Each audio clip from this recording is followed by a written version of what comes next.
So here we are, July, uh, almost midsummer, but can you feel that lazy summertime feeling vibe just moving through you? And hopefully your life is slowing down just a tad. And um, even if it is, you're still growing. That's the topic for the month of July is growing. And I'm just asking, are we growing yet? I got a few questions today.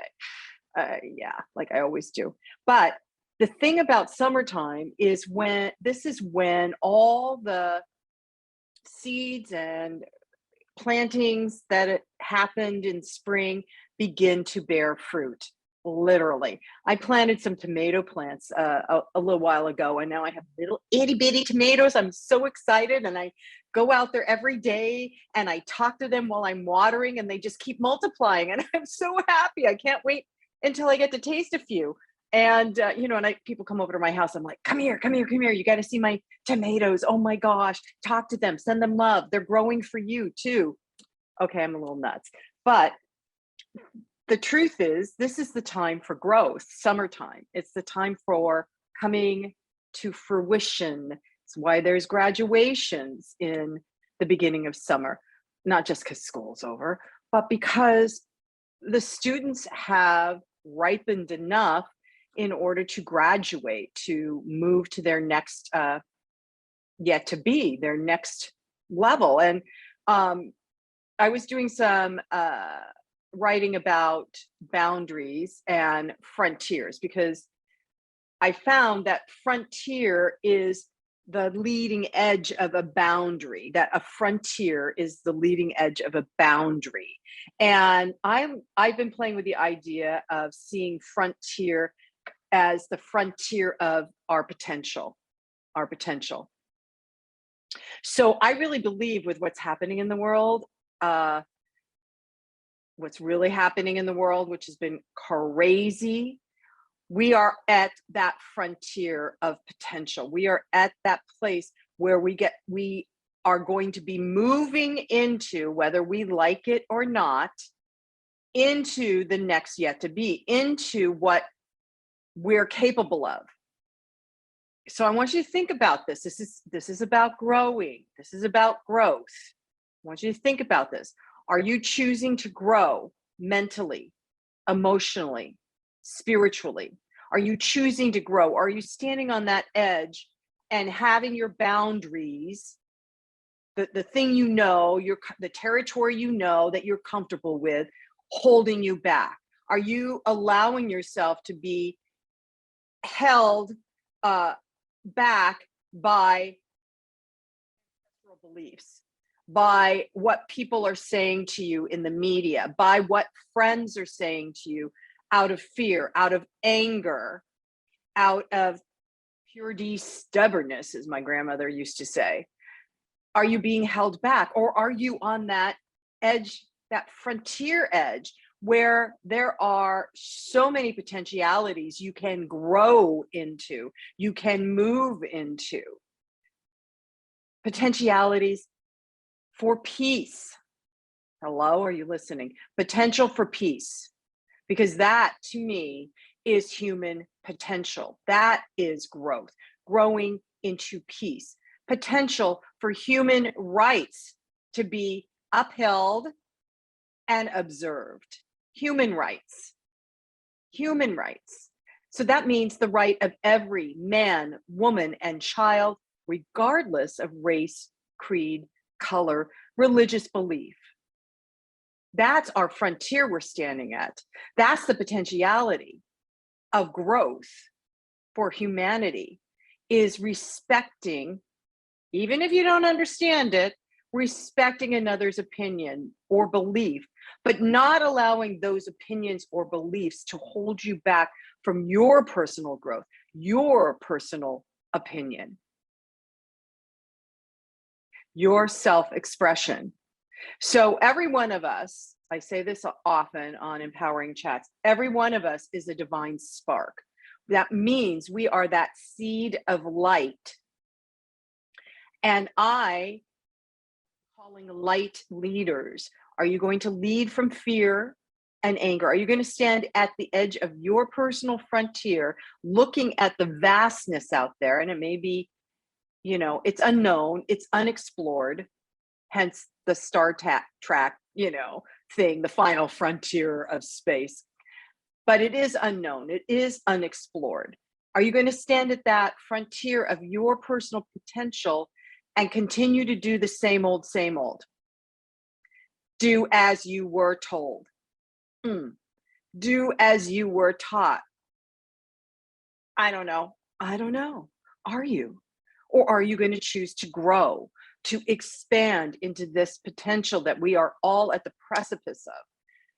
The potential for loving kindness to feed the earth, to feed the humanities, to feed people kindness and love? Or are you going to continue to allow yourself to do as you're told, to hold your tongue? I'm not saying go out and protest or any of that, unless you want to, unless you want to. But I am saying really think about where you're going next. In this summertime, in this almost midway point of 2022, again, my theme is reemergence. How are you going to re-emerge in the world? And what we're witnessing currently, it looks like the same old. It doesn't look like a re-emergence. It looks like a winding back into, somebody said today, I was talking to the Stone Age, where women don't have rights and children don't have rights and many people of color don't have rights. That's the Stone Age. And we've just witnessed in America, yet again, maybe we're the innovators, I don't know, or are we just going back into old caveman behavior? If that's the truth, then we're not growing. If we're becoming innovators, there's got to be a better idea. There's just got to be a better idea, people. So standing at the frontier of your potential.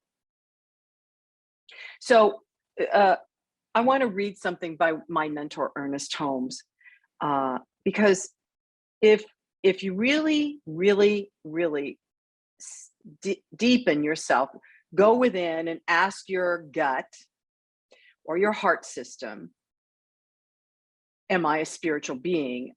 And listen, chances are you're going to say yes. But being a spiritual being here on planet Earth, that means we've got to be vigilant on how the masses influence us individually. And because that means that you're not listening to your gut, right? You're not listening to that place within, which GUT, I think it's G for guidance, U for understanding and unity, and T for truth and trust. So trusting that the truth that you believe from your gut, from your heart, is your truth, and trusting it and being guided by that, but also understanding other people's truth. So if we are spiritual beings, which I would say yes, check that box already. You don't even have to think about it anymore. Since we're spiritual beings, we are always at that cutting edge, that leading edge of our own personal potential, because we are co-creators with the infinite. Co-creators. This is what the whole secret thing is about and all of that. So if we're co-creators, what are we creating right now? So you can create the same old, right? Or you can begin to really envision what your potential is and begin to activate it by acting on it. So my mentor, Ernest Holmes, says that spiritual principle, or spiritual law, is not bound by precedent. There is no law in the universe that seeks to perpetuate old limitations. There is no law in the universe that seeks to perpetuate old limitations. There's no law in the universe, I'm adding this, that seeks to go backwards. Go backwards. What the hell is happening? I digress.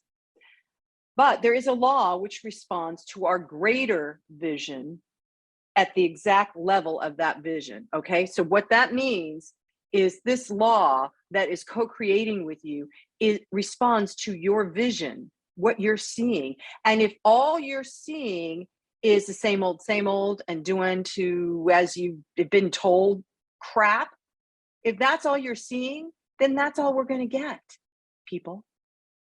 There needs to be an expanded vision, a larger vision, a more gracious, loving, kind vision. Because what's happening right now is I see an erasing of human rights, not just in America, but we are the land of the free, the home of the brave. Why are we not? Why are we not upholding human rights for every woman in this country, every man and child? Why are we not upholding those human rights? They're fundamental. They're fundamental. It's ingrained in our culture, it's ingrained in pieces of our Constitution. So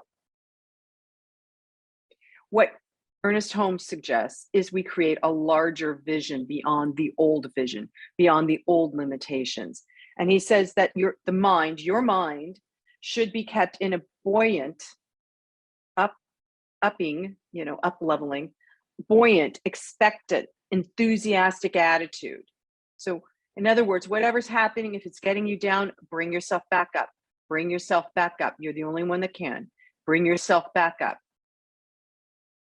All the weightiness and confusion must be eliminated. And we must think back to that which is boundless and free. And that is the human spirit, people. Boundless and free. So if we're able to do that, he says, just as surely as we do this, we shall find that the prison walls of the lesser self, the small little ego self, who wants to be rich and famous, the small little ego self who wants to believe that January 6th at the Capitol didn't happen, the small little ego self, okay? That's the prison we're in. So we can find that the walls of the lesser self will begin to crumble if we keep our expectation high, if we keep our vision high, if we do not believe that what happened before will be repeated. We can stop this now, everyone. We can absolutely shut it down by believing in the spiritual idea that precedent is not bound. It is not, what happened before is not what binds us. It's our unawareness, unwillingness that binds us, that keeps us small, that keeps us rewinding into the past, into the caveman times. So he says, as those walls begin to crumble, the horizon of experience begins to push itself, hence frontier, begins to push itself away from what was. And because more spiritual so as it's pushing itself away, more spiritual territory comes in, is taken in, and greater experiences are bound to follow. And that means that as we push our frontier of potential out into that potentiality that each of us are, as we grow from the inside out, as we grow our awareness, as we grow our choice points, as we grow our gifts, our talents, and move those out into the frontier of potential, then we'll have a much better world. Much better. Of course, that's my opinion. You don't have to take my opinion. But because we're talking about growth, I will add this one last thing. Every individual who is incarnated in this time and place on planet Earth, whether you are in America or another country, every single one of us chose to be here now, chose to be here now. And so I am again calling the light leaders that may be listening to be that in your own individual lives. However it works for you, just be that and be more of that. And don't let the old belief systems, the old limitations take you down. Don't go into anger and fear and wanting retribution. That doesn't work. We've seen it. We've seen it. That's what January 6th at the Capitol was. Anger and fear and retribution over a made-up thing. Okay, my opinion again. Over a made-up thing. So if you want to be a light leader, if you want to be your highest potential, if you want to move out into that frontier of creative expression for whatever your talents are, I invite you to do it, because that's growth. That's human potentiality. And you have the right. You have the right. The God-given right to be fully who you are. Empowered, happy, doing what it is you do, doing what you love, being with people you love, and moving out into the new frontier. Ooh, did you hear the Star Trek theme? I think I heard it. Oh my gosh, the new frontier. So that's my show, talking about growth. I hope it really inspired you. And I'm just going to end with, and so it is. Namaste.